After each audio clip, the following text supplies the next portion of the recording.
Manhar, before we start this interaction, मैं चाहता हूं कि आप हमारी ऑडियंस को बड़े ही सिंपल वर्ड्स में बता दें कि what is CBDC, tokenization and custody. Sure. तो सीबीडीसी का जो फुल फॉर्म है वो है सेंट्रल बैंक डिजिटल करेंसी।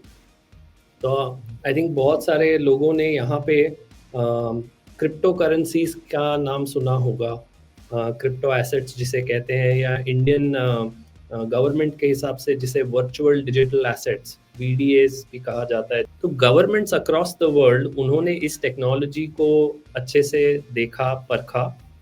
इस टेक्नोलॉजी का एक यूनिक डिस्टिंक्शन ये है कि ये किसी भी सेंट्रलाइज्ड इंस्टीट्यूशन कंट्रोल नहीं कर सकता। सो इथेरियम हो गया या बिटकॉइन हो गया, these are sort of tokens और करेंसीज जो कि एक नेटवर्क पे पेयर टू पेयर ट्रांसफर किए जा सकते हैं without any central authority controlling these transfers और मैनेजिंग दीज ट्रांसफर्स। तो ये जब टेक्नोलॉजी बहुत ज़्यादा अडॉप्ट हो गई है और 15 साल से अब चल रही है, अब millions and trillions of transactions किए जा रही है, इस पे बहुत सारे लोगों ने निवेश किया हुआ है, बहुत सारे लोग इससे ट्रांजैक्ट करते हैं, पेमेंट्स करते हैं ग्लोबली, ये बहुत ज़्यादा ग्रो हो गई है। तो governments from across the world have realised that इनको भी इस टेक्नोलॉजी को कहीं ना कहीं एम्ब्रेस या अडॉप्ट करना पड़ेगा। तो उस सोच के बेसिस पे सारे गवर्नमेंट्स ने what is known as CBDC, central bank digital currency का इजाद किया है।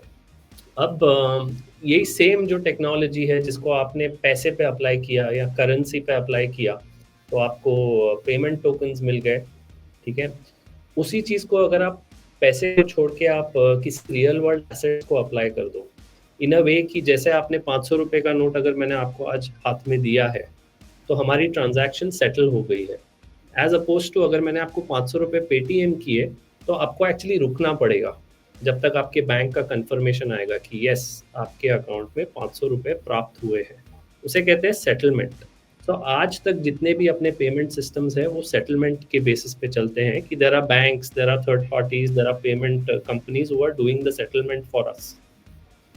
कैश के जैसा कोई रियल डिजिटल वर्जन नहीं है जहाँ पे मैंने आपको डिजिटली एक पेमेंट कर दी और आपको कोई और सेटलमेंट के लिए रुकने की ज़रूरत नहीं है, इमीडिएटली अपनी ट्रांजैक्शन सेटल हो गई। तो वो जो चीज़ है वो बिटकॉइन, इथेरियम, ये सारे डिजिटल एसेट्स हैं, उन्होंने सॉल्व करी है उस प्रॉब्लम को। उसी प्रॉब्लम को लेके गवर्नमेंट अपने सेंट्रल बैंक डिजिटल करेंसीज बना रही है कि जिससे कि हम डिजिटल रूपी जिसे कहते हैं, आज की तारीख में आप जाके डाउनलोड कर सकते हैं ई रूपी का ऐप, अपने बैंक का डाउनलोड कर सकते हैं और आप उसमें आप देखोगे तो 500 रुपये की नोट, 2 रुपये का कॉइन, 10 रुपये की नोट, आप अब ये आपके पास हो गया actual digital version of cash. अब जब मैं ये कैश आपको ई रूपी में ट्रांसफर करता हूँ तो again I don't have to wait for Paytm, I don't have to wait for any backend system to confirm to me that the payment is done. The moment I send you that 500 rupee note, it is gone to your e-rupee account और आपको वो मिल जाता है, immediately transaction settle हो जाता है, ठीक है। तो ये हमने क्या करा, हमने पैसे को, हमने कैश को टोकनाइज करके डिजिटल माध्यम में लेके आए। अब इसी सेम तरह से अगर हम सिक्योरिटीज को टोकनाइज करते, अगर हम एक रियल एस्टेट एसेट है, एक फ्लैट है, एक प्रॉपर्टी है, एक लैंड पार्सल है, उसको हम डिजिटल रिप्रेजेंटेशंस बना के हम उसके टोकन्स बना ले तो उसको कहते हैं टोकनाइजेशन।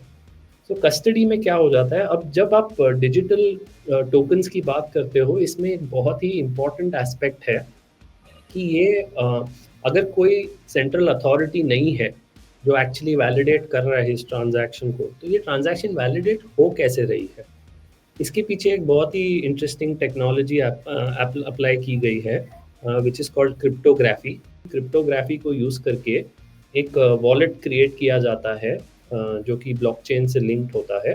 उस वॉलेट के साथ आपको एक प्राइवेट की मिलती है। अब ये प्राइवेट की जो है ये भी एक डिजिटल फाइल होती है और इसका ओनरशिप जिसके पास रहेगा वो एक्चुअली उस वॉलेट से सारे ट्रांसफर्स एग्जीक्यूट कर पाएगा। तो ये टेक्नोलॉजी में बहुत सारे अलग अलग कॉम्प्लिकेशंस आ जाते हैं। आपको वो प्राइवेट की को अच्छे से संभाल के रखना है, आप अगर अपने डेस्कटॉप पे रख रहे हो, अपने लैपटॉप पे रख रहे हो या आप अपने गूगल ड्राइव में रख रहे हो उसको, और उस वॉलेट के अंदर बहुत ही ज़्यादा वैल्यू है, ठीक है? टोकन्स है, एसेट्स है, बिटकॉइन्स है, बहुत सारे डिजिटल रिप्रेजेंटेशंस है उसके अंदर, तो फिर ये हैकर्स के लिए एक बहुत अच्छा माध्यम बन जाता है to try and attack you, to try and do social engineering, to try and do frauds, to try and make you do some transactions जिसके थ्रू वो आपके प्राइवेट की को एक्सेस कर ले। जैसे ही उनको प्राइवेट की का एक्सेस मिल जाता है, आपके वॉलेट का एक्सेस उनको मिल जाता है। तो यहाँ पे क्या हो जाता है कि इस पूरे माध्यम में the moment you decentralise it, you are now automatically responsible for the assets that you hold in your wallet. तो हम इस टेक्नोलॉजी के सारे बेनिफिट्स ले लेते हैं, हम अपने ट्रेडिशनल फाइनेंस के सारे बेनिफिट्स ले लेते हैं, हम इन दोनों को एक साथ जोड़ते हैं। ट्रेडिशनल फाइनेंस में आपके कंप्लायंसेस हो जाते हैं, आपका मनी लॉन्ड्रिंग चेक हो जाता है, टेररिस्ट फाइनेंसिंग चेक हो जाता है, आपके जितने भी सारे टैक्सेशन रिलेटेड चीज़ें हैं वो सारे देखे जाते हैं, आपका फिट एंड प्रॉपर देखा जाता है, बहुत सारे कंप्लायंस रिलेटेड चीज़ें वहाँ पे किए जाते हैं।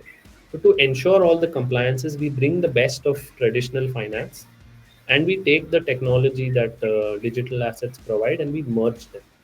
This is where custodians come into the picture. आपके बिहाफ पे कस्टोडियन क्या करता है, सारे वॉलेट्स क्रिएट करता है।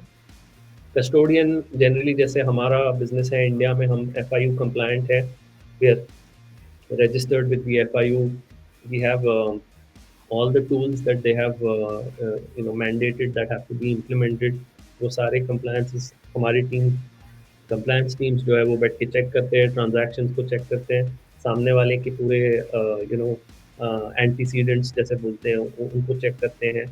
तो ये सारी चीज़ें हो जाती है एंड फिर हम ब्लॉकचेन का टेक्नोलॉजी यूज़ करके उसी ट्रांसफ़र को cheap, efficient and fast manner में हम आपके ट्रांसफ़र को इनिशिएट कर देते हैं और एग्जीक्यूट कर देते हैं। इसमें ना आपको प्राइवेट की संभालने का आपको चैलेंज होता है, ना आपको दिक्कत होती है या कोई हैक्स हो जाए या कोई फ्रॉड हो जाए या कोई चैलेंजेस हो जाए।